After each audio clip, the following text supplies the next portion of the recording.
Nous sommes à ce podium en tant que Loto Popo, club champion en titre du Bénin.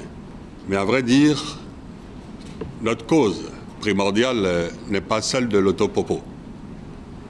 Notre cause primordiale, c'est l'avenir du sport béninois, du foot béninois. C'est la sécurisation de la vie de nos athlètes et c'est enfin le rayonnement de notre pays et tout ce qu'il comporte. Notre football aujourd'hui et son plan de relèvement impétueux a un adversaire, un maillon faible majeur. Nous le savons tous, on nous l'a tellement répété, la force d'une chaîne dépend de son maillon le plus faible. Quelle que soit la force globale de la chaîne, infrastructure, encadrement technique, nouveau format de championnat, personne de bonne volonté. Si nous sommes d'accord que l'arbitrage est aussi un maillon de l'efficacité, puisqu'il tient le verdict, le nôtre, il est faible. Il est gravement faible. Il est caporalisé, c'est-à-dire nos arbitres font leur carrière sous l'autorité des personnes qui sont aussi à la tête de clubs, qui sont dans la compétition, c'est-à-dire il y a des parties qui ont autorité sur le juge. La deuxième chose, leurs conditions de vie, pour ce que j'en ai appris ces derniers temps, est plus que précaire. C'est même humiliant.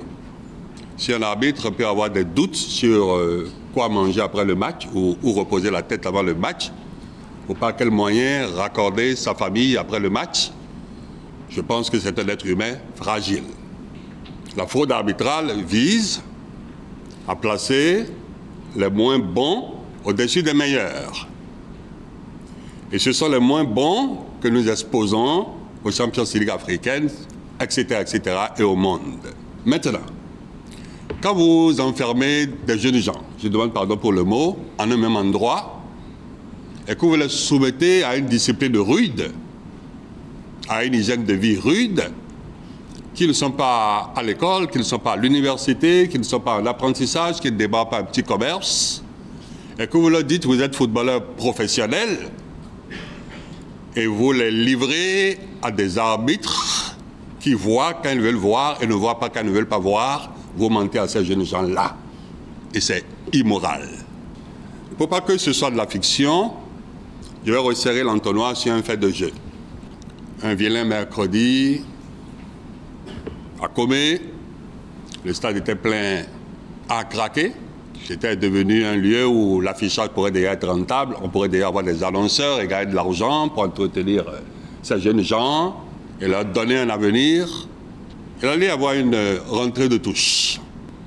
L'arbitre était debout et présidait cette phase particulière du jeu. Il était face au but. Et le point d'atterrissage de la balle qui allait être lancée était connu de tous. C'était la surface de réparation. Ça ne trompe pas, on ne regarde pas ailleurs. Alors, on voit sur les images un joueur, adversaire à nous, se positionner dans le dos de Moussa Gari et lui met un coup de tête sur la colonne vertébrale, plus proche de la cervicale. Alors, ce coup de tête est un coup de tête de professionnel, d'une personne qui s'est entraînée à en donner. C'est rec. C'était un coup potentiellement mortel. Alors 4000 personnes ont vu, sauf les 4 arbitres, sauf les 4 qui savent décider et au moins punir le joueur pour ce qu'il a fait. Mais nous autres, en tant que champions en titre, de quoi pensez-vous que nous pouvons raisonnablement rêver? De garder le titre? Et les autres, de quoi doivent-ils rêver raisonnablement? De faire descendre de podium. Et c'est ça la compétition.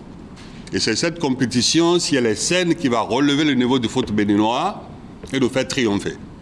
Une personne d'autorité, pour ne pas dire de haute autorité, m'a dit que le seul nom de Sadio Mané a boosté les chiffres de visites touristiques au Sénégal. Il y a un enjeu économique aussi dans le football.